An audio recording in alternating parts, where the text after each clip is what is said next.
સામે આવી રહ્યા છે વડોદરાથી।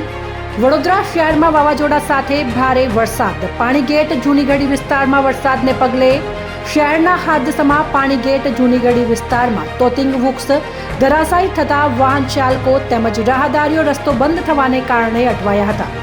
તંત્ર દ્વારા મોડી રાત સુધી કોઈ કાર્યવાહી કરવામાં આવી ન હતી, જેના પગલે સ્થાનિક રહીશોમાં આક્રોશ દેખાયો।